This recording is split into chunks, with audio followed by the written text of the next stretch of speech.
Over the next few weeks, we'll be meeting with some of the local candidates who are vying to represent our area. With both incumbents not in the running, this week we'll meet with the candidates for Vanderburgh County Sheriff and Vanderburgh County Prosecutor. That's next on WNIN Newsmakers.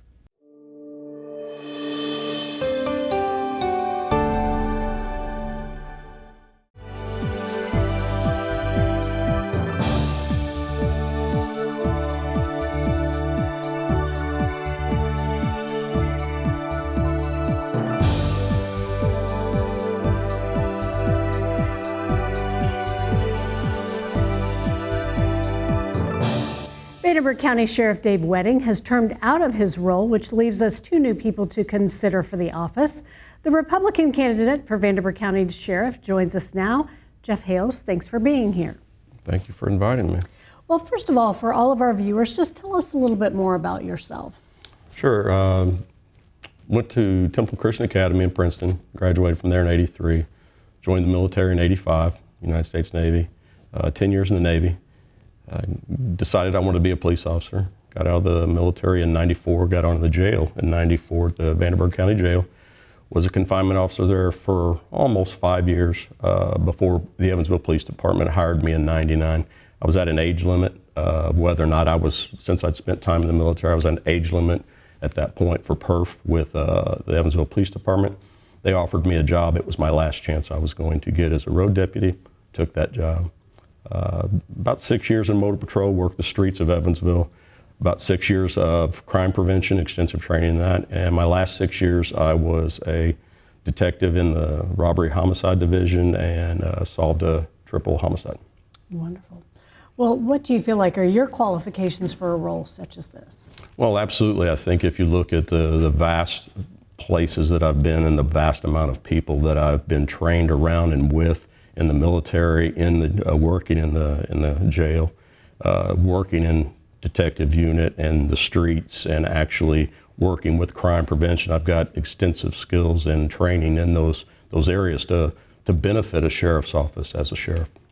So if you are elected, what do you feel like are going to be your top priorities when you get into office, and how are you going to handle each of those? Well, I don't think that there's a whole lot that needs to be changed. I think Sheriff Wedding has done a really good job. I think one of the things that I want to try to implement is a crime prevention unit. I think if it's used correctly, I believe that it can be a very beneficial tool to any department or any office. And if you, we've had a lot of discussions about jail overcrowding. Mm-hmm. So what would you do about the issue of the overcrowding of our jail, and how would you tackle that problem? Well, and I think even Dave Wedding mentioned it about a year ago that we can build a bigger jail, and a bigger jail is always better, but at what cost? And at this point right now, we have a problem with even getting people to work the jail. So we could build this bigger jail to house these inmates, but we still don't have the people to run the jail and make it work on a daily basis. I think one of my main jobs will be, and I think the sheriff's job should be, is recruiting. The jail commander can run the jail. The detective's office can run itself. It pretty much is an office that runs itself. The sheriff, in my opinion, needs to be a leader and look at recruiting and ways he can get more people into those positions. Do you feel like there's been a challenge in terms of encouraging people to come into law enforcement now? Absolutely. Environment? Absolutely. I believe that you can look over the past 15 years or so. I think you've seen more people exiting law enforcement than coming into law enforcement, especially when you have to look at the wages, comparable wages to what a person can make not in law enforcement and not risking their life on a regular daily basis. And then upon that, being worried about doing their job in the middle of a dark alley at 3 o'clock in the morning, and then worrying about whether or not are they going to go to prison for doing their job. So you mentioned you've got experience with the Evansville Police Department as well. So how do you envision the sheriff's office and the police department working together? We had a very high-profile case, the Casey White case that came through Evansville, and all of the agencies kind of collaborated on that. How do you see that you will work together in those types of instances? Well, I absolutely think that I'm beneficial in that aspect because I have so many friends on both the sheriff's office and the police department. My friends from years ago, I met my wife through my brother-in-law who's on the sheriff's office. So I have a good working relationship with the vast majority of the sheriff's office and the Evansville Police Department. So I think I can bring both of those teams together on a basis that we can all get along and do the job we're supposed to do. So I know there's some perception that crime is really rising in both the city and in our overall area. So how do you look to tackle a problem such as this? And do you feel like it is truly a rise in crime, or just the perception that crime is on the uprise? I think it's more than anything, it's a perception because of social media. I think the crime has always been there. I do believe that it gets out there in the public eye more because of social media, but I also can see where people think that there is a rise. My intention is, the Evansville Police Department works within the city limits, and that's their job for crime. Outside the city limits, there are pockets of area that are noted for crime. The trailer park off St. Joe is one of those. My intention would be to two-man crime prevention unit, one on east, one on west, and those officers would be responsible for looking into the crimes in their beat. Maybe setting up a secret detail if someone's breaking into cars, or relay information to the other shifts, second and third shift. But gather that information and know it and what's going on in their beat, so they can do their best to pass that information down or set up details and maybe stop the crime before it goes any further. So before our viewers go to the polls this fall, what else would you like for them to know about you and your qualifications for this position? I'm very conservative with my own money. I was able to retire at 55. I'll be conservative with their money. I will be strong on crime. I will partner with the schools to keep our schools as safe as possible. And I just think that with my experience in military and the sheriff's office and the police department, that I'm the better candidate. All right. Well, Jeff, thank you so much for your time today. Thank you. Appreciate that.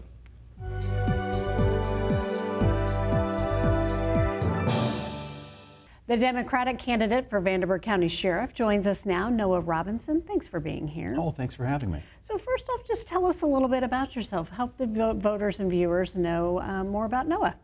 Yeah, well, my name is Noah Robinson. I've been a sheriff deputy for nearly 22 years now. I got my start in the Owensboro Police Department and served over there for about 2.5 years. And then I came over here and have been here for the last 22 years. I live on the east side of Evansville in the city with my family. My wife Janie and I have 3 children. And we've been Evansville residents now for almost 22 years. Wow. So when we talk about the sheriff's office, a very important position. So what are your qualifications that make you the best candidate for the position? Well, thanks for asking. Other than just being at the sheriff's office for a very long time, I've moved up the ranks throughout my entire career. I've never been one to be satisfied with where I am. I've always tried to improve my knowledge and my skills throughout my entire career. So I tested for sergeant, was put in charge of the professional standards unit and doing internal investigations. Later on I made lieutenant and I took over all public information and information technology. Was promoted to major after that and took over the administration division, taking care of human resources and hiring, as well as purchasing and procurement. And then I was promoted to chief deputy and was in that position for a 1.5 years, being the second command of the agency. Okay, so if you were elected, what would be your top priorities as you get into the office? Well, I have those priorities that I want to accomplish and those things that I need to accomplish. And so the jail has to be dealt with immediately. We're in the midst of a planned expansion, which has to occur, but I'm not going to be content just to expand for the sake of expansion. I want there to be a purposeful expansion. So we need to have, I think, substance abuse treatment and mental health treatment as a cornerstone of that expansion. Otherwise, we're not going to solve our overcrowding problem long term. What I'm not comfortable with is just building more warehouse space in which individuals are placed there, but have no real plan for rehabilitation. So to me, the expansion must include vocational job training and dealing with substance abuse and mental health so that we have a shot at actually reducing the jail population long term. In addition, I want to move us to more of a community-based policing model where our sheriff deputies are assigned to individual neighborhoods so we get to know the residents there and provide better service as a result. Okay, well, and the sheriff's office has enjoyed a nice relationship with the city police department. So how do you envision the organizations working together? Say, for example, everyone came together with the Vicky White and the fugitive situation. So Help us understand how those agencies will work together in the future for the betterment of the community. That's a great example. You can't have two individual agencies that, when an incident happens like that, just throw them together and expect them to work well together. Those kind of things the groundwork has to be laid well in advance. And so I'm very proud of what Sheriff Wedding has done to strengthen the ties with the Evansville Police Department. I was a big proponent of us rejoining the Southwestern Indiana Law Enforcement Academy so that our sheriff deputies are trained alongside Evansville Police Department officers. And I'll continue that. I want to do whatever I can to strengthen the ties between the two agencies so we can share resources, pool resources, and share manpower. Evansville is a big city. The Vanderburgh County obviously surrounds it, but we have to work together. And so dropping the egos and making sure that we are working together as a cohesive team and avoiding kind of territorial disputes and needless discussions about whose job it is to do what. I want to work together so that we're all on the same team and we have a unified plan of action so that when something severe happens, we're all on the same page. So sometimes there's the perception that crime is increasing in the city and also in the county. So how would you address that, and what types of priority would you put around that? Well, as sheriff, I'm not going to be content to work my one homicide a year on average and let the city deal with their increase in violent crime. And the city does have, in particular the Center City area, has had an increase in violent crime.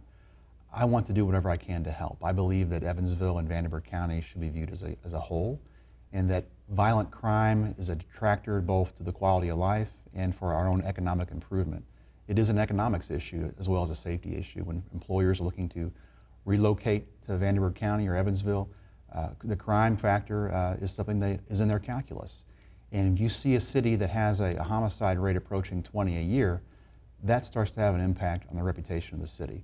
And so as sheriff, I want to lend whatever assistance I can, be that assigning more deputies to the Violent Crimes Task Force, making sure that our federal task force are adequately staffed to address the influx of illegal guns and stolen guns that come into the city and are so often found at the scene of crimes, and making sure that we're doing all we can to invest in technology like the Envision system, where we're actually imaging weapons and tying them to crime scenes, doing more to invest in technology to help us tie these guns to crimes and arrest the offenders that are responsible. So lastly, before we go, is there any other information that you feel like voters should know about you before we close our interview? I think this year there may be a tendency to hyper-politicize the race. I get alarmed when I see some of these hot-button national issues being drawn into a local sheriff's race. Ultimately, I think it's about public safety over some of this partisan rhetoric that we see being dragged into this race. I think voters should pay a little less attention to the D or the R and more attention to the qualifications and the plan that the sheriff has in mind for next year, and to vote their conscience on who they think is best qualified to keep them safe. All right. Noah Robinson, thank you very much for all of your information. Well, thanks for having me. I appreciate it, Amy.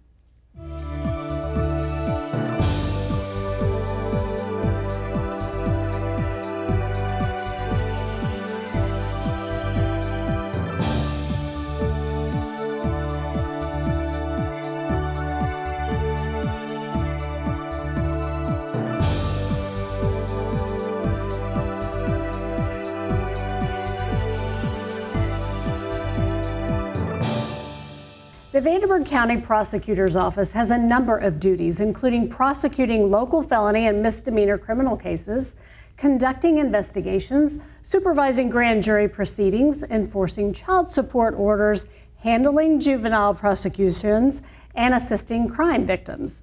The Republican candidate for Vanderburgh County Prosecutor joins us now, Diana Mers. Thank you for being with us. Thank you. So first of all, tell us a little bit about yourself. Yeah, I'm from Evansville, Indiana. I went to North High School. Right now I'm Section Chief of the Government Litigation Section at the Attorney General's Office. So I manage the largest litigation section in the Attorney General's Office. And most of my practice right now is in federal court, but we represent the state and all of its agencies, including judges and prosecutors and state police and state and federal courts throughout the state of Indiana. But before that, I have a background in criminal law. I started out in Illinois and prosecuted everything from DUI and traffic tickets up to domestic violence and aggravated child abuse cases before returning to Indiana in 2010, where I traveled the state prosecuting securities fraud and loan broker fraud throughout the state. Okay. So whenever we talk about qualifications for this position, anything that you would like to add to the list that you just mentioned in terms of talking more about yourself?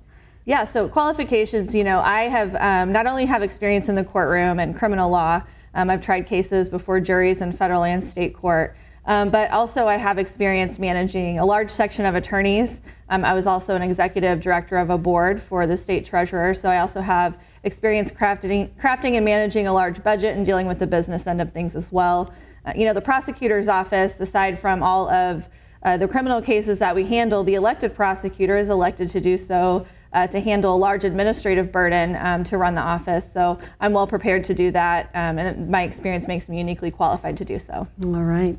So if you are elected, what would be your top priority or top priorities, and how would you handle them? Sure. From the beginning of the campaign, the three things that I've run on are integrity and professionalism, restoring, the public trust in the prosecutor's office, making sure that we're able to have efficient prosecutions because the public has trust in the office and is willing to work with us to get cases prosecuted effectively. And that's just a non-negotiable for any public servant. Secondly, collaboration with law enforcement, communicating with law enforcement. I was very happy to get the FOP endorsement, very happy about that. And I'm looking forward to working with them very closely and communicating with them to make sure, again, we're keeping Evansville safe, which is the #1 priority. And last, retaining and attracting talent to the prosecutor's office. Something I have a real passion for is managing attorneys, managing younger attorneys, and finding people who are like-minded. I've spent most of my career in public service, so finding those who are like-minded and want to make a career out of being a prosecutor. And those three things work together for the #1 goal, which is public safety. So there have been some questions that have arisen concerning some of the budget decisions that have been made by the current prosecutor. How would you maintain that financial integrity of the office? Sure, I think just transparency is the key. You're working with taxpayer dollars, so just making sure we're only making expenses that have to do with the prosecutor's office or training those in the prosecutor's office, and just being transparent about where the money is spent. So Indiana is one of the few states that also allow a private contractor to handle civil forfeiture litigation. Sure. So what are your thoughts on that practice, and how would you handle that in the future if you're elected to this position? Yeah, so as soon as I'm elected, again, I've had experience with contracting and state contracting through the positions that I've held. And it's important to review all contracts to make sure that not only are you saving the county money, which is the #1 goal, to do things the most efficient way and most cost-effective way as part of that. So I'll be reviewing all contracts. If something is working, civil forfeitures are a civil part of duties of the prosecutor's office. So I'll review everything and see if it makes sense to continue or to make a change. All right. Is there anything else that you would like voters to know before our time is up? Yeah, just that I will be tough on crime. I think we have too much crime right now in Evansville. It's a real concern. I've been going to many community groups and victim advocate groups, and the #1 concern is public safety. And that's a nationwide concern, actually. So I'm going to be a fair prosecutor, but I'm going to be a tough prosecutor, and I'm looking forward to taking office in January. All right. Thank you, Diana Morris. Thank you. We appreciate your time. Thanks.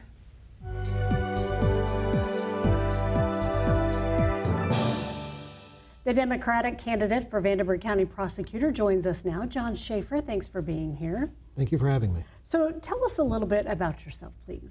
Well, I was born and raised in Hofstad, Indiana. I went to USI, graduated in 2000 with a degree in psychology. I then became a probation officer in Montgomery County, Indiana. And after that, I went and got a master's degree in criminology from Indiana State University. And then I went out east and received my law degree and was a professor for about 2.5 years. And then my wife and I had our first son, and we moved back home. Right. And I became a public defender in 2010, and I've been there ever since. Okay. So what do you feel like are your qualifications for holding a position such as this? Well, I've represented over 2,000 individuals in our local courts. I've had over 40 trials. I've been successful in about 60% of them. So my track record as a trial attorney is really good. And I think that, when you look at the news coming out of that office, one of the biggest problems is, trial results in cases. And I think that office needs someone who can get in to court, lead by example, and win cases. that need to be won. So I think that my goal and my vision for that office is to hire and retain a good number of trial lawyers, people that can take things to trial and win trials. Take a case from the police department, they put it together, but if you don't have a good trial lawyer in court, the case is going to fall apart. And I think that's one of the biggest problems we've had in the last 12 years. So would you say that would be your top priority if you were elected into office? Yes, top priority is courts. We have to start being prosecutors again. So do you have any other priorities that you would look at if you were elected into this office beyond that? Training and retaining good lawyers. Right now, the most experienced lawyers are doing administrative work, and the burden of the trial work is falling on lawyers who have 0 to 3 years of experience. And I think that should be shifted, that if you have a lot of trial experience, you should be in court utilizing that experience. So I would be going to job fairs at area law schools, SIU, IU, Indy, trying to get lawyers to come down to Evansville, first of all, and then to encourage them to stay by offering them a lot of experience and a lot of training opportunities. All right. Well, there have been some questions that have arisen concerning some of the budget decisions that have been made by the current prosecutor. So how do you propose that you would maintain the financial integrity of the office? Well, first you have to go and look at all the books. Figure out what money's coming in, what money's going out, how is it being spent, and get rid of the superfluous stuff that you don't need to be doing as a prosecutor. Second would be to reinvest that money or keep the money from the grants that are working and keep those grants going as best you can. But yeah, when all that came out about how that money was being spent, it just seemed like there was too many hands and too many pots that were unnecessary for the prosecutor's office. All right. Well, and another hot button topic, Indiana, of course, is one of the few states to allow a private contractor to handle civil forfeiture litigation. What do you think about that process, and how would you handle that if you were elected into this office? I've studied the justice system my whole life, and one of the things I fundamentally disagree with is the idea of privatization of criminal justice functions. The idea of private prisons, private police, things like that. So when you have a private entity that is, serving a justice function, such as a law firm that was doing the forfeiture contract, there's a profit motive there. It may be very small, but there is a profit motive in the justice system, and I fundamentally disagree with that. And so one of the things that I intend to do is to get rid of that contract. I believe that my plan would allow us to do that in-house so that we're not paying, we don't have a profit incentive, and that we're doing it with in-house so we're not paying extra legal fees to retain money from the forfeiture, which should go to law enforcement and the prosecutor's office budgets to offset the criminal justice function that the taxpayers pay for. All right. And before our time is up, is there anything else that you would like voters to know about you and your qualifications? Well, I've been here over 12 years, my family. I've been a trial lawyer. I'm really good at doing what I do. And I don't think that, there's going to be a huge shift in the prosecutor's office other than you're going to see better trial results if elected. All right. John Schaefer, thanks so much for your time. Thank you.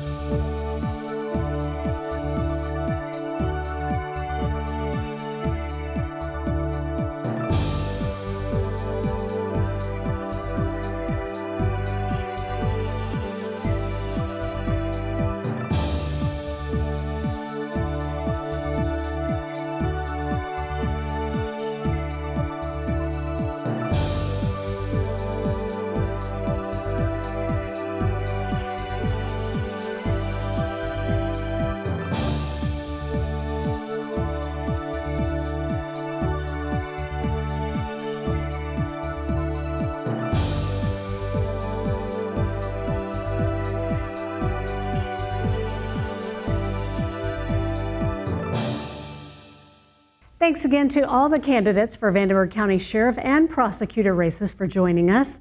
Next week, we'll be meeting some more local candidates. Thanks for watching WNIN Newsmakers.